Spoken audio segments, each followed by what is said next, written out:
तो गाइस कैसे हैं आप सब लोग। वेंजेंस के एपिसोड 25 के साथ हाजिर हो। तो लास्ट एपिसोड के एंड पे आपने देखा था जाओ लियान के साथ फाइट कर रहा होता है। सीटू लियान उसके साथ फाइट करने के लिए जब आगे बढ़ती है तो हमारा जाओ उसके ऊपर भारी पड़ता है। वो उसे वहीं पर अपनी गोद में बिठा लेता है, साथ ही उसकी तशरीफ के ऊपर थप्पड़ मार रहा होता है और उसे कहता है ये बताओ कि क्या तुम दोबारा मेरे पर अटैक करोगी। लियान शर्माते हुए उसे कहती है नहीं मैं तुमसे वादा करती हूँ मैं दोबारा तुम्हारे पर अटैक नहीं करूंगी। उसे कहता है तो फिर ठीक है, तुम्हें वादा ही करना होगा कि तुम दोबारा अटैक नहीं करोगी। तो फिर ठीक है, मैं तुम्हें छोड़ देता हूँ अगर तुम्हें यहाँ पर सबक मिल गया हो। हमारा जाओ उसको छोड़ देता है और साथ उठकर खड़ा हो जाता है और उसे कहता है तुम पहले यहाँ पर मुझसे माफी मांग लेती और मेरे साथ ये सब कुछ नहीं करती तो तुम्हारे साथ ये सब कुछ नहीं होता। जाओ दूसरी तरफ खड़ा होता है और हंस रहा होता है, जबकि उसी वक्त सीटू लियान पीछे से फिर से उसके ऊपर अटैक करने के लिए आगे बढ़ती है। हमारा जाओ पीछे की तरफ घूमता है और उसे आते हुए देख लेता है, लेकिन अब देर हो चुकी है। सीटू लियान जल्दी से आगे बढ़ती है और उसके दोनों बाजू पकड़ती है और उसे नीचे गिरा लेती है, जबकि वो खुद उसके ऊपर बैठ जाती है। जाओ उसे कहता है ये तुम क्या कर रही हो, तुमने अपना वादा तोड़ दिया, तुमने वादा किया था कि तुम मेरे पर अटैक नहीं करोगी। वो उसे कहती है हमारे जैसे एक बेशरम इंसान के लिए मुझे यहाँ पर अपने अल्फाज के ऊपर पूरा उतरने की जरूरत नहीं है।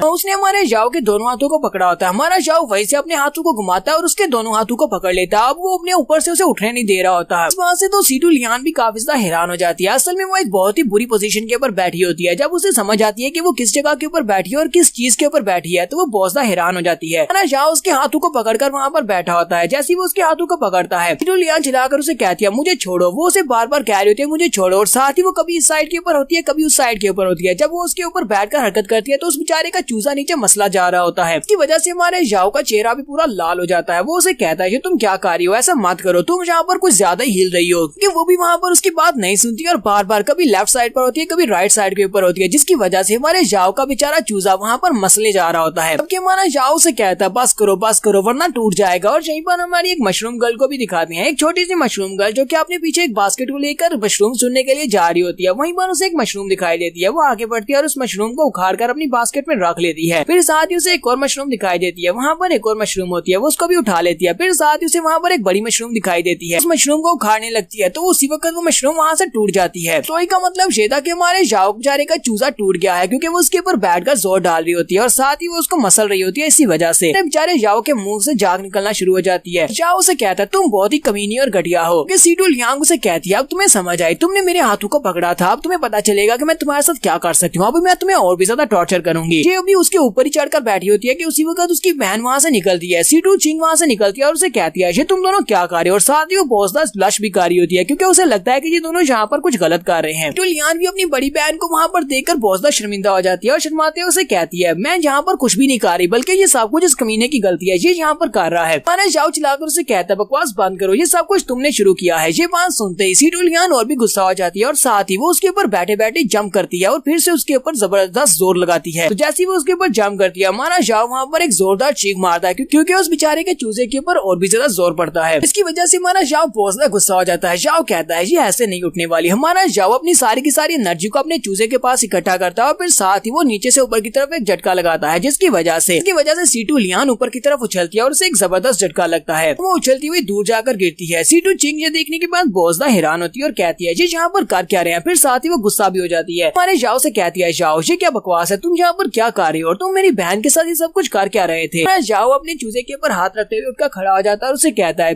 टीचर मैंने यहाँ पर कुछ भी नहीं किया, ये तो तुम्हारी बहन है जो ये मेरे ऊपर अटैक कर रही थी, यही मेरे ऊपर बैठी हुई थी। मैं यहाँ पर अंदर आ रहा था और इसने मेरे पर अटैक किया और मुझे मारना चाहती थी। तो मास्टर सीटू उसकी बॉडी के ऊपर जख्मों को देखती है, फिर साथ ही वो अपनी बहन की तरफ देखती है और उसे कहती है लियान क्या ये सच कह रहा है। तो लियान वहाँ पर रोना शुरू कर देती है। वो मगरमच्छ के आंसू बहाते हुए से कहती है तुम्हें तो कभी मेरे ऊपर यकीन नहीं आता है कि तुम्हें मेरे ऊपर भरोसा नहीं है, तुम्हें अपने स्टूडेंट के ऊपर भरोसा है जबकि अपनी बहन पर नहीं। और साथ ही वो रोते हुए वहाँ से भाग जाती है। मास्टर सीटू से रोकने की कोशिश करती है लेकिन वो उसकी बात नहीं सुनती। वो कहता है शुक्र है कि वो पागल लड़की जहाँ से चली गई, वरना उसने तो मेरा चूजा ही तोड़ दिया था। मास्टर सीटू हमारे जाओ से कहती है चलो बस भी करो, तुम भी उसी तरह कही हो, तुम भी पागल हो, चलो जल्दी से यहाँ पर बैठकर मेडिटेट करना स्टार्ट करो वरना तुम्हारा चूजा बिल्कुल खराब हो जाएगा। जाओ वहीं पर बैठकर कल्टीवेट करना स्टार्ट करता है। जब वो वहाँ पर कल्टीवेट कर रहा होता है तो उसे वो सारे के सारे सीन याद आ रहे होते हैं जो कि उसने वहाँ पर सीटू लियान के साथ किए हैं। सारे सीन्स को याद करते हुए उसके मुंह से काफी सारा ब्लड निकलता है और इसी के साथ ही हमारा जाओ वहीं पर गिरकर बेहोश हो जाता है। मास्टर सीटू उसको उठाती है और कहती है तुम्हें क्या हुआ, लेकिन उसे बिल्कुल भी होश नहीं होती। वो उसे उठाकर अपने साथ अपने घर आ जाती है। वो अपने घर आती है तो वहाँ पर उसके ग्रैंडपा होते हैं। वो अपने ग्रैंडपा से कहती है ग्रैंडपा आप कहाँ पर है, जल्दी से यहाँ पर आए। ग्रैंडपा उसे कहते हैं अब क्या हो गया, तुम यहाँ पर अब क्या नया लेकर आई हो। मिस सीटू उसे कहती है ग्रैंडपा जरा जहाँ पर देखें इसको साथ क्या हुआ है, जाओ को क्या हो गया। वो उसे कहते हैं अच्छा तुम्हें परेशान होने की जरूरत नहीं है, मुझे चेक करने दो। वो उसे चेक करते हैं और कहते हैं ये अभी जिंदा है, ये अभी मरा नहीं है। अपनी एनर्जी को यूज करते हुए उसे वहाँ पर एक टेबल के ऊपर लेटा देते हैं। सीटू उनसे कहती है ग्रैंडपा मुझे बताएं कि इसके साथ क्या हुआ है। उसके ग्रैंडपा उसे कहते हैं तुम्हें परेशान होने की जरूरत नहीं है, ये जिंदा है, सिर्फ और सिर्फ यहाँ पर बेहोश हो गया है, ये इस वक्त अनकॉन्शियस कल्टीवेशन स्टेट के अंदर चला गया है। सीटू अपने ग्रैंडपा से कहती है ग्रैंडपा ये अनकॉन्शियस कल्टीवेशन स्टेज क्या होती है, मैंने इसके बारे में कभी क्यों नहीं सुना। उसके ग्रैंडपा उसे कहते हैं कल्टीवेशन की एक ऐसी स्टेट है जिसके अंदर एक कल्टीवेटर अचानक से चला जाता है, उसे खुद भी नहीं पता होता कि वो वहाँ पर क्या कर रहा है, समझ लो ऐसे ही कि वो बेहोश हो चुका है, लेकिन असल में वो अंदर ही अंदर कल्टीवेट कर रहा होता है। इस कल्टीवेशन स्टेज से ना तो तुम्हारी कल्टीवेशन तेजी के साथ बढ़ती है, लेकिन इससे एक फायदा जरूर होता है कि तुम्हारी मेंटेलिटी बहुत ज्यादा स्ट्रॉन्ग हो जाती है, और अगर इंसान का अपने ऊपर बहुत ज्यादा भरोसा हो तो वो यहाँ पर ब्रेक थ्रू भी कर सकता है। ये इसके लिए एक बहुत बड़ा मौका है, लगता है कि ये यहाँ पर ब्रेक थ्रू कंप्लीट कर लेगा। बहुत ही कम कल्टीवेटर्स ऐसे होते हैं जो ट्रू कल्टीवेटर्स होते हैं, सिर्फ वही इस तरह की कल्टीवेशन स्टेज के अंदर जा सकते हैं। मिस सीटू अपने ग्रैंडपा से कहती है तो ग्रैंडपा ये कब उठेगा। ग्रैंडपा उसे कहते हैं हाँ मुझे लगता है ये बहुत ही जल्दी यहाँ पर उठने वाला है, लेकिन इतनी जल्दी नहीं, लेकिन जब ये उठेगा तब ये मेरा डिसाइपल होगा। सीटू अपने ग्रैंडपा से कहती है लेकिन ग्रैंडपा ऐसा क्यों, तो मेरा डिसाइपल है तो फिर उठने के बाद ये आपका डिसाइपल क्यों बन जाएगा। उसके ग्रैंडपा उसे कहते हैं तुम तो इस लड़के से सिर्फ और सिर्फ 2 साल बड़ी हो और तुम्हें लगता है कि तुम इस डिसाइपल को रख सकती हो, तुम इसकी मास्टर की बजाय तुम इसकी सिस्टर की तरह ज्यादा लगती हो। मुझे तो लगता है कि तुम दोनों को यहाँ पर एक